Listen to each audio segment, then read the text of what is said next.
Թոնրահացի, գինու, թթվի և ժենգյալով հացի փառատոններից հետո խնոցու փառատոն։ Արցախում կաթից կարագոթան պատրաստում էին այսպես խնոցու օգնությամբ։ Այսօր քչերն են դիմում ավանդական միջոցներին, փոխարենը միակարծիք են, լավագույն նորը մոռացված հինն է։ Խնոցու հարման գործընթացն է ամբողջ ներկայացվել և այն ամեն ինչ որ պատրաստվում է կաթից։ Մշակույթի և երիտասարդության հարցերի նախարարության և Շուշիի շրջանի վարչակազմի համատեղ ջանքերով է կազմակերպվել փառատոնը։ Կանայք հարում են խնոցին, իսկ հարևանությամբ հյուրասիրություն և ցուցահանդես տոնավաճառ է։ Գյուղատնտեսական մթերքն ու ձեռքի աշխատանքները նախագահ Սահակյանի ուշադրության կենտրոնում։ Գյուղացին գնորդին տեղական արտադրանք է առաջարկում։ Սիմվոլիկ գներ է դրված համատաշուկայական գների հետ, որպեսզի ժողովուրդը կարողանա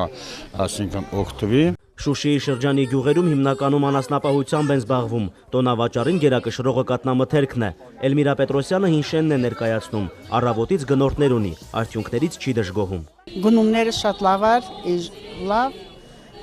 առիթն էլ լավ արլի վեր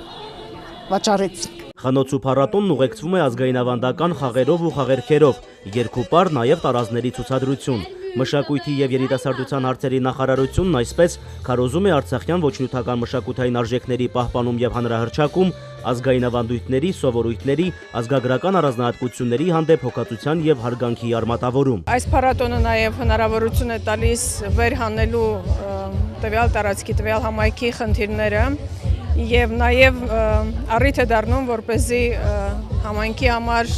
նաև այլ աշխատանքներ կատարվեն զարգացման։ Ավանդական ուտեստների և արժեքների փառատոններ կլինեն նաև առաջիկայում։ Հերթականը թթի փառատոնն է լինելու։ Նարեկ Սահակյան, Հովիկ Առաքելյան, Մհեր Մկրտչյան, այսօր։